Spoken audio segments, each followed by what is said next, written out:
In this day and age, machine learning has become a part of our daily lives, with algorithms feeding us the next piece of content we want to consume, just like this video was recommended to you by YouTube. But one aspect of machine learning that has become pretty advanced over the past couple of years are technologies like Nvidia's DLSS or now AMD's FSR 2.0. When I first heard of DLSS, I was absolutely stunned and couldn't believe how it was able to just magically increase performance by quite a lot without much of a noticeable visual downgrade. A lot of times it actually allowed for better visuals while either keeping the same performance or still increasing it. And now after a couple of years, AMD has finally built up its contestant FSR 2.0. And let me tell you one thing, it's absolutely beautiful. The biggest difference between FSR and DLSS are the requirements. While you need an RTX graphics card to utilize DLSS, AMD's FSR just works, no matter how old your GPU is. So for every game that supports this feature, your PC just got a free upgrade. You're welcome.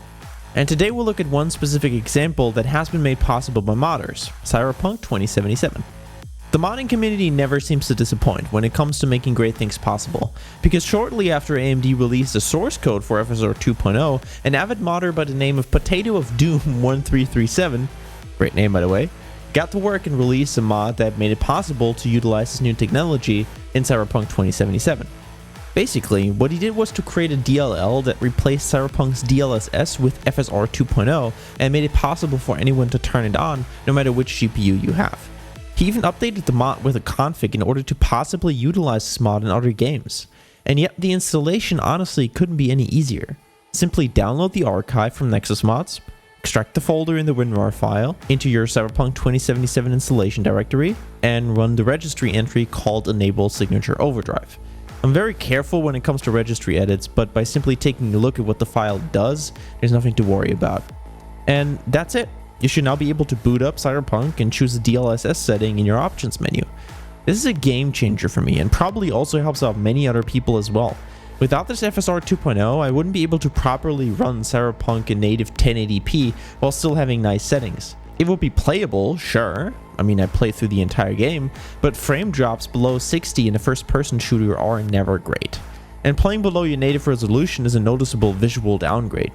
But FSR 2.0 fixes all of these issues, producing a clean image while boosting your performance by a lot, depending on the settings. That allowed me to up my settings to a very classy high, and let me tell you, Cyberpunk never looked this beautiful on my PC. And not only that, but it even runs better while doing so.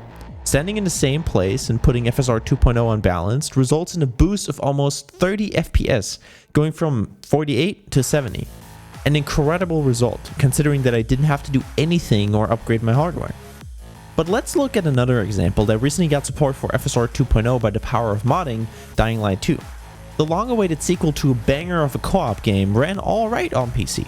It wasn't bad at all, but my GPU definitely struggled to handle the workload. With FSR 1.0 support, I was able to play through the game on a mostly stable frame rate, but the old version produced visibly blurry images. Now with FSR 2.0 modding, I can enjoy the benefits with a much better visual quality. And again, an incredible increase of almost 30 FPS, going from 51 to 73. If you have these games and can't run DLSS like many others because you don't own an RTX, then please try this out. It's crazy and a little unbelievable to see these results. The future is now, gamers. We basically got open source DLSS. And you have to keep in mind, this is only a modded implementation. There are some technical issues here and there, and modders are obviously pretty limited in their approach since they can't just change the game's source code. So imagine how well games are going to run once this technology is widely available. Obviously, developers have to decide to support AMD FSR 2.0, but with its open source approach, I can't imagine many leaving it behind, especially with it being so powerful.